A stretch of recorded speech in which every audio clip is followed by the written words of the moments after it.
Organic, unpredictable, unknown, lovely, beautiful, a sense of fulfillment. This is part of the pleasures of life and not the chores of life.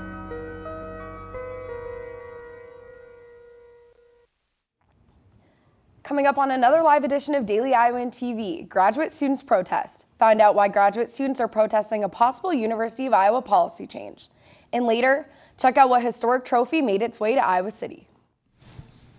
We take a look at two women's teams who have been especially dominant for Iowa athletics recently. And one freshman wrestler who has a very bright future with the Hawks. Don't go anywhere. Daily Iowan TV starts now.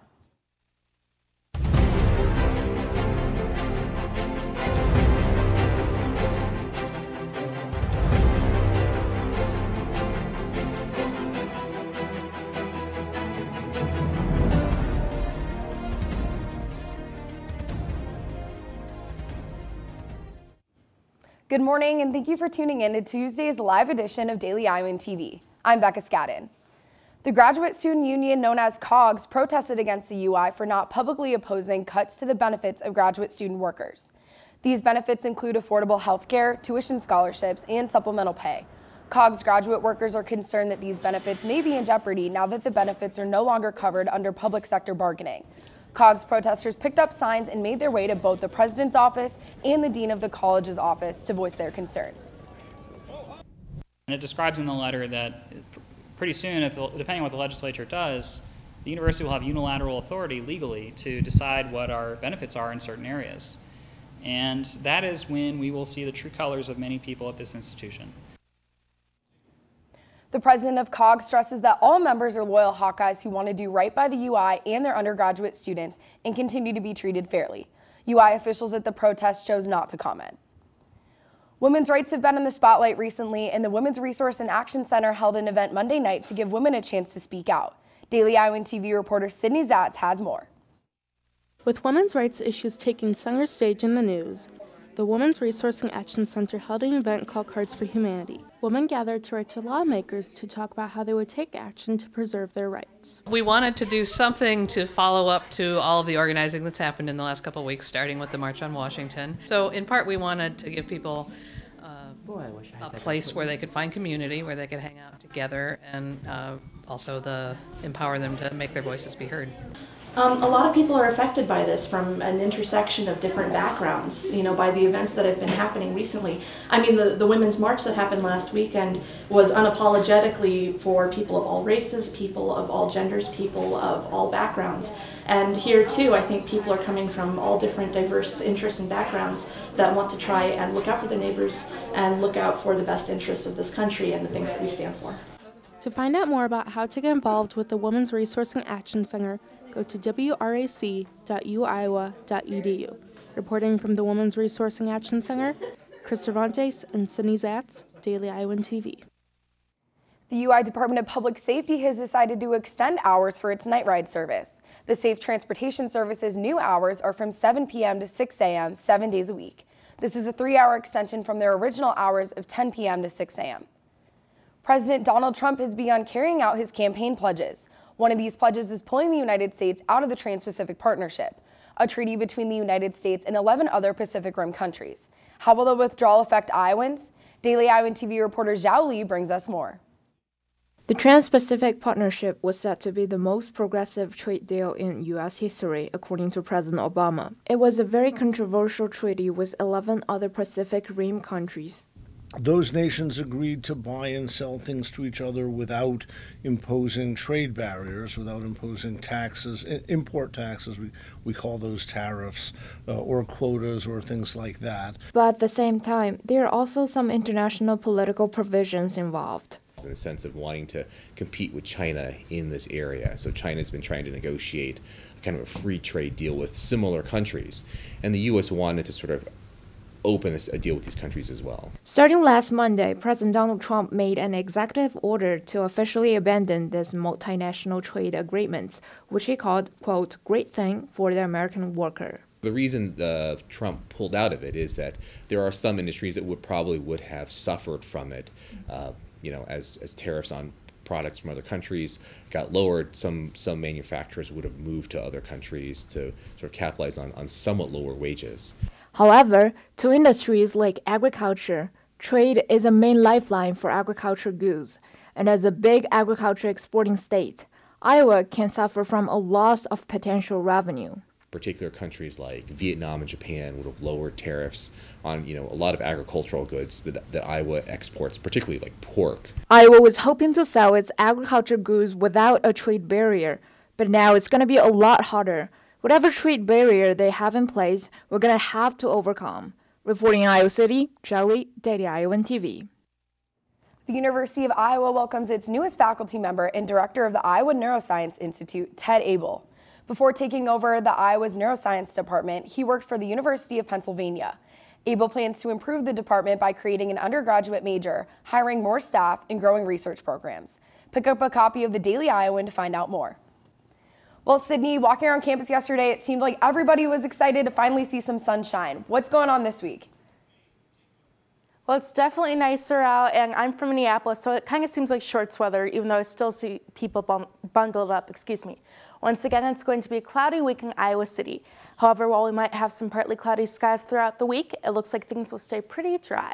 Tuesday morning, we'll see temps in the mid-30s with some mostly cloudy skies. In the afternoon, we'll hit the upper 30s as our cloudy skies and temperature range continue into the evening.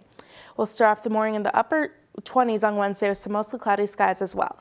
Now looking into the rest of the week, things are going to stay pretty steady with temps staying in the high 20s to low 30s during the day and temps dropping into the teens at night. If you're participating in Dance Marathon, you'll be missing some cooler temps and cloudy skies outside. Now as we go into next week, temps will start to rise into the mid-30s again. Now, I don't know about anyone else, but I am loving this warmer weather. Becca, back to you. Thanks, Sydney. Dance Marathon is only 3 days away. Daily Iowan TV reporter Gustavo Meyer has more on the final preparations. This year's Dance Marathon's big event is taking place Friday at the Iowa Memorial Union.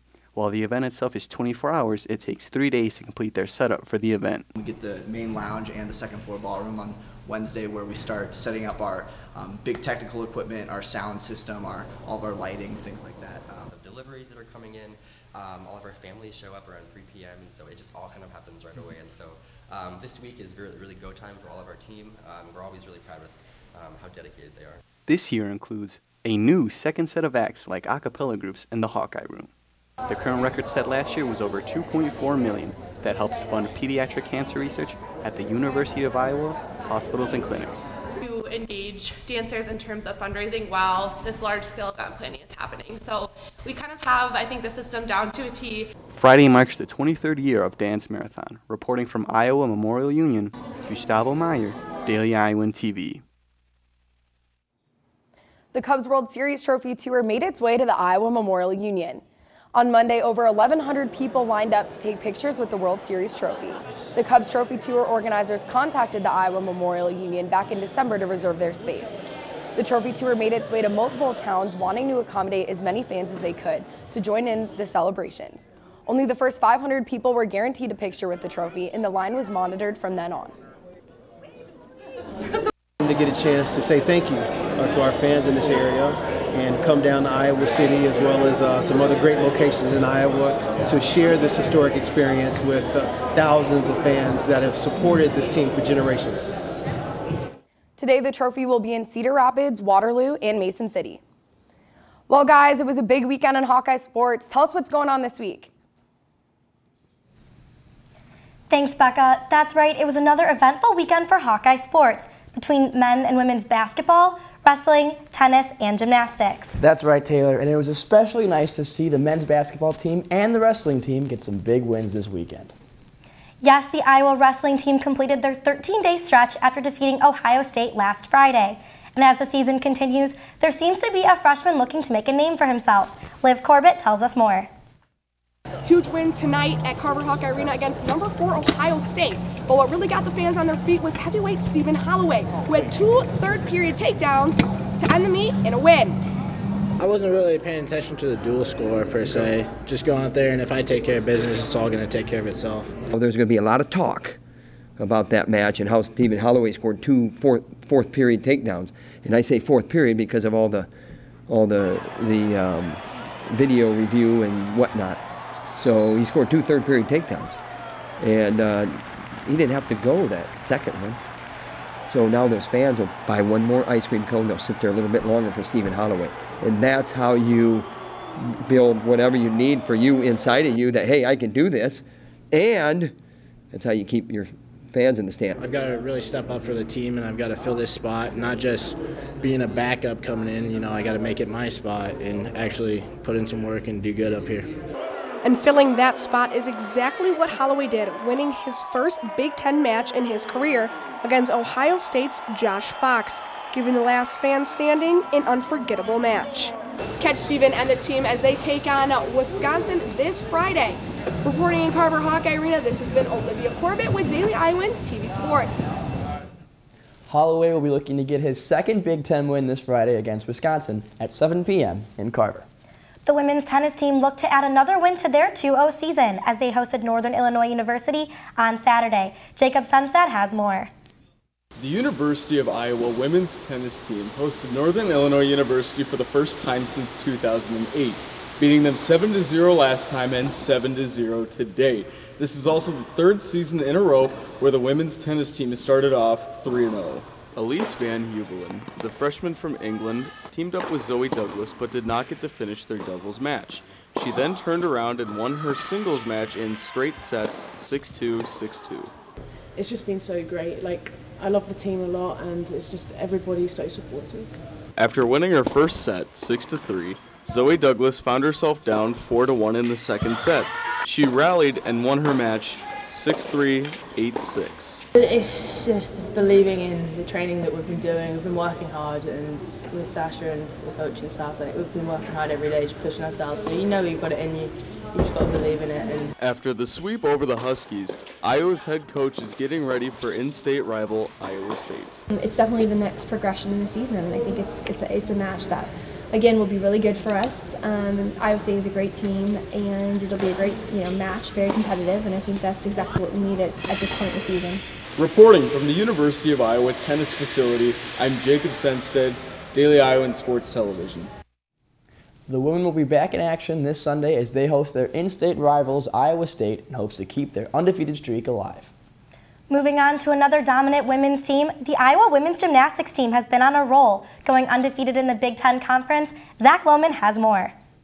The Iowa Hawkeyes women's gymnastics team came out on top with a win Sunday afternoon against a desperate Maryland team that is 1-5 on the season.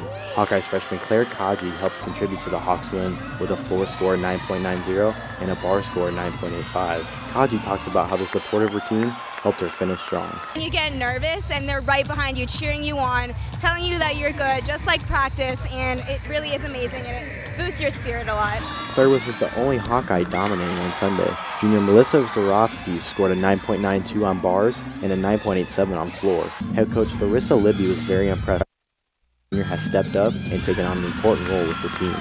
She's coming up clutch with some really great scores for us. Actually, one of the judges gave her a 10 on bars, so we're really excited for her and the gymnastics that she's producing.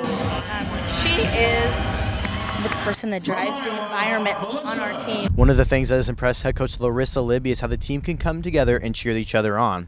She's also very pleased with how they can come to compete and have fun as well. Controlling the things that you can control. You can't control the judging. You can't control what the other team does. You can't control the scores around the country. You just can't. So we need to control the things that we can control: attitude, effort, and taking care of our environment, making sure our fans walk away with smiles on their faces. When they do that, it's all good. Reporting from Carver Hawkeye Arena, this has been Zachary Lohman with Daily Iowan TV Sports. That's all we have for sports. Becca, back to you at the desk.